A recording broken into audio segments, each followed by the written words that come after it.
So we were talking about how little bits add up to making the aircraft, like the kind of technology that supports these small bits that make up the entirety of the aircraft. And and so we'll come back to the workshops that you do. Like, what kind of Yeah. workshops do you do? What exactly do I get to learn from the workshop? In our workshops, one of the things that we do is we start off with teaching the basics of flight theory. Mm-hmm. Now, there are different ways in which we can teach this to people. If there are very young kids, we do small experiments in physics and teach them the basic theories about air pressure, or the weight of air, the density of air, how in a moving body, if it's got a airfoil shape, how it creates a lift in it. So we introduce aero modeling to them, or the basics of flight theory, using small experiments and theory sessions.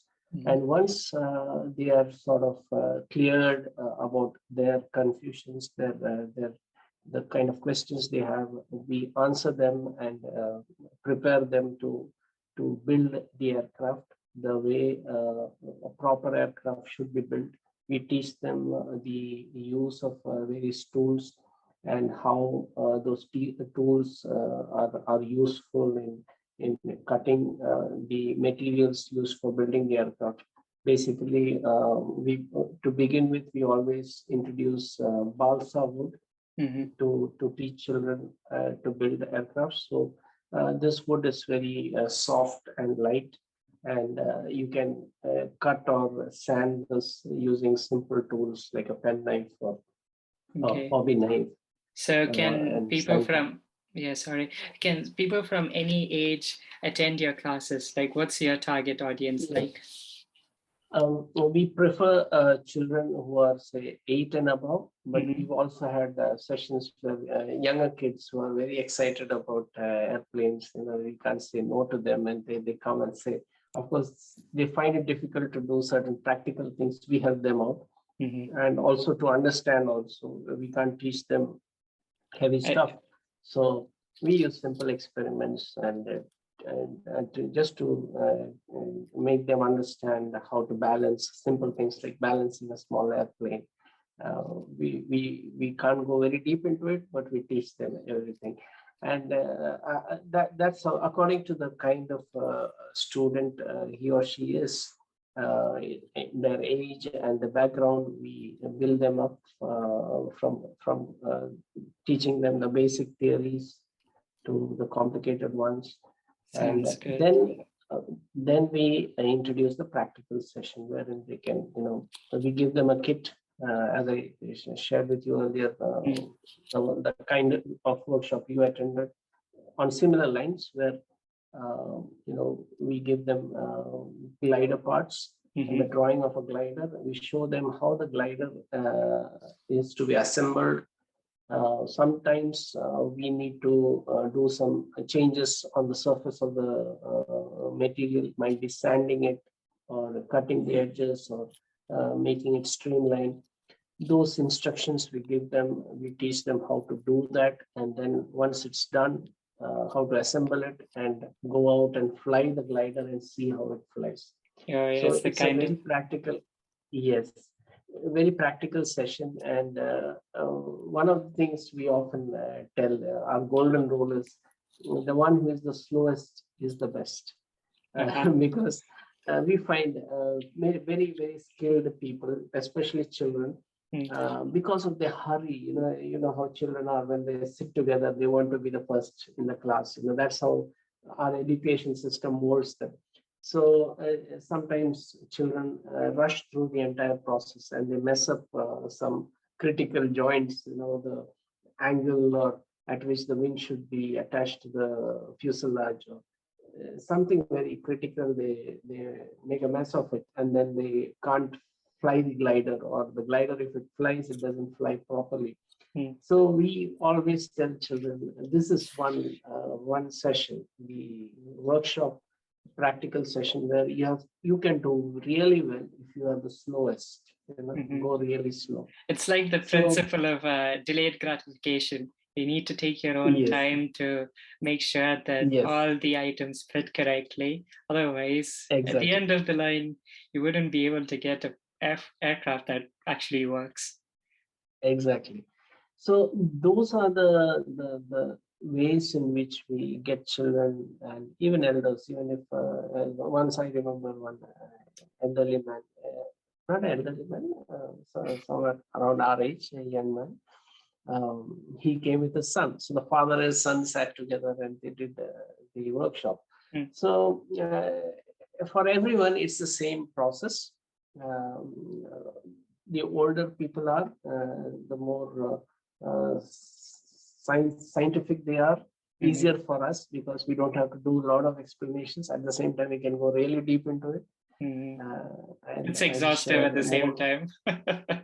Exactly. And it also depends on the person. We can Okay. share knowledge, as you know, in any field, not just this, whether it's an artist or a singer or musician. You can go attend sessions and workshops, and your tutor will teach you.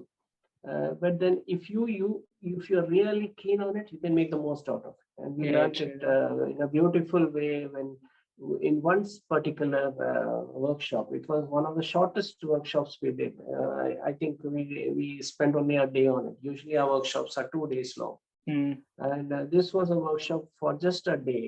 And a sixth standard student, merely by attending that one workshop, he returned home and he designed his own aircraft. Okay. So Fair that play. was the quantum of knowledge we shared, and and the practical experience we gave them. Mm. So I remember it was hardly a 2.5 or 3 hour theory session, Session. And then with and those, he followed was by, able to yeah, like use it. yeah. And So so, post lunch mm, that day, we made them build the glider, and that was enough for that kid. He was that thirsty for knowledge. So he made use of every bit of info we gave them, and he could design his own aircraft. So that was also an assurance to us that we were doing justice. There was no one to come and tell us, whether mm, we are doing good or bad. So that day we realized, okay, this is the direction in which we should move. We should. The syllabus we prepared was helpful for that kid. okay. And these classes, uh, are you doing this online so that more people can like access it? Yeah, we once tried, but Mm, we found it to be difficult because when it comes to the practical aspect, we just can't do anything online. mm, So we can see the kids, but when we do a workshop, I personally, uh, see the work that the student is doing, and I can guide. Each one has a way of working. So mm, the error that student does will be different from what the other student is doing. So when it comes to practically building an aircraft, the skill levels will be different. Their understanding will be different. We need to correct them at every stage, and make them do the right things. And that is how they all can end up having the same kind of a finish. mm. uh, if there are 10 students and it's the same design, then all aircraft should look the same. And so, how to get More that or done? less, yeah. We can't do that online. So that's where, when we are able to spend time physically with people, offline classes are the best. Online, we can just share theories, but doesn't help. Uh, Okay. this is a very practical workshop.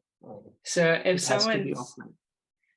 okay, like it sounds good. Like offline is much more, the quality of the classes are much more Yes. enhanced when it's offline. I agree to that. And then again, like how does if I'm interested, or if someone listening to this is interested in um, signing up to one of your classes, like how exactly do I sign up to the class?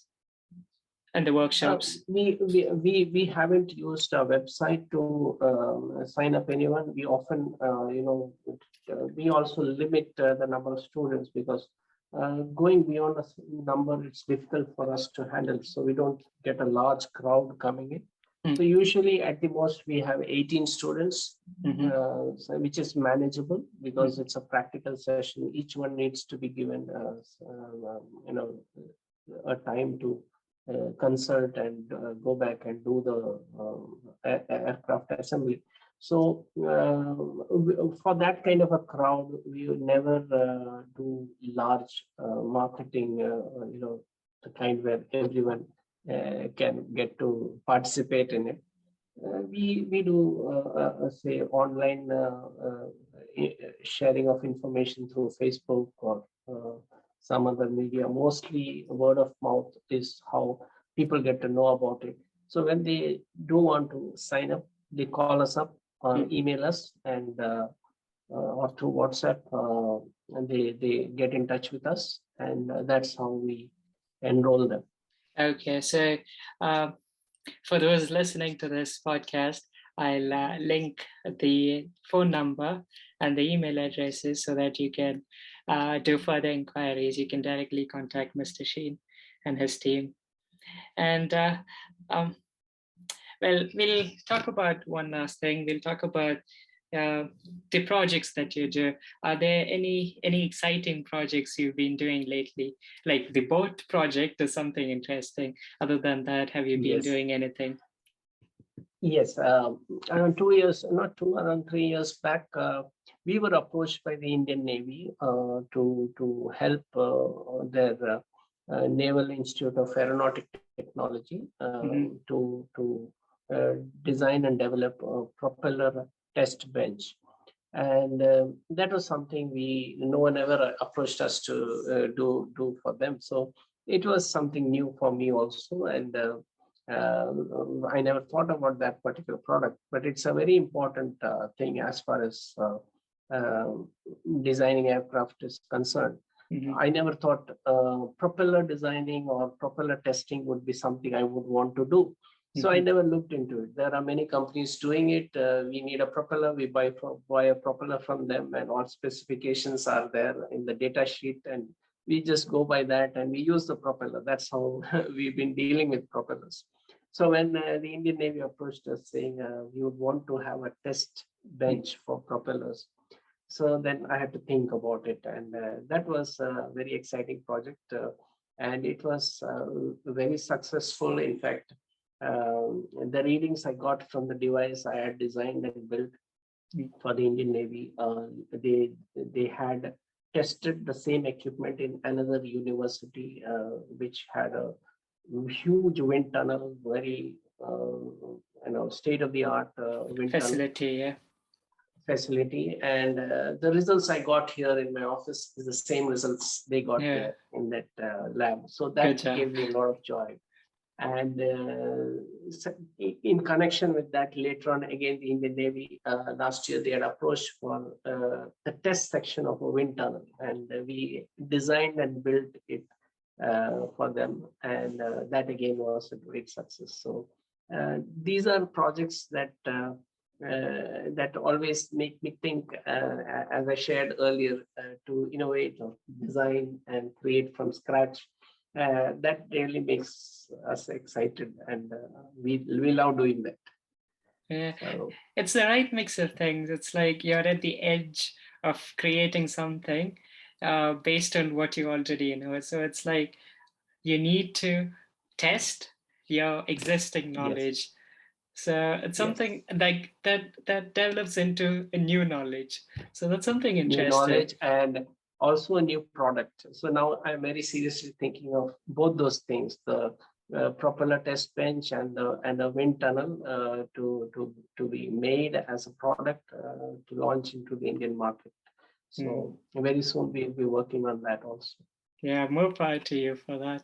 So I think that's a good place to end. And before we close, would you like to leave us with a one-liner, maybe like a line you live by from a movie or something that is close to your heart?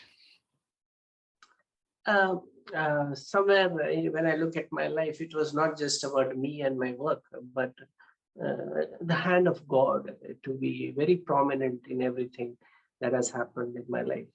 Many times, I even when I look at myself, I realize if I'm alive, it's because of God. So I would love to share this quote from the Bible, which says, um, "The foolishness of God is greater than human wisdom, and the weakness of God is stronger than human strength."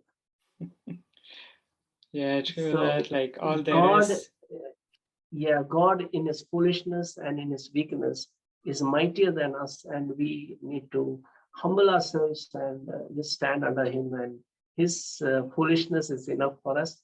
His weakness is enough for us. We can do good things in life. Yeah, true that. Like all there is and all that will be is under the guidance and under the well, the guidance of God. So everything Yes, that happens for a reason and happens yes, because God willed it, essentially. yes, exactly, exactly. And so, So, thanks for tuning in to this episode, and thanks for um, accepting my invite and being here, Mr. Sheen. yes, thank you for thinking of inviting me. I feel very happy that I could share these things with you. I'm sure a lot of people are there other than me also who are doing a lot of things. I pray and hope that you get in touch with them also, and over the years get to meet more people and do Thank a lot you. of new things. That means a lot. Yeah. Thank Well, you. one of the main reasons I started an adventure like this is because people need to find their voice, and for me to find them and to give myself and them the opportunity to talk about these kind of stuff. Yes, yes. It's kind of like, That's really nice. yeah, That's very very nice of you to think that way. the kind of satisfaction I Thank get you. is unparalleled, honestly. Yes. And so, So and with that said, we come to the end of this episode. And if you liked it, please don't forget to like, share, and maybe share it with amongst your friends. So until next time, bye for now.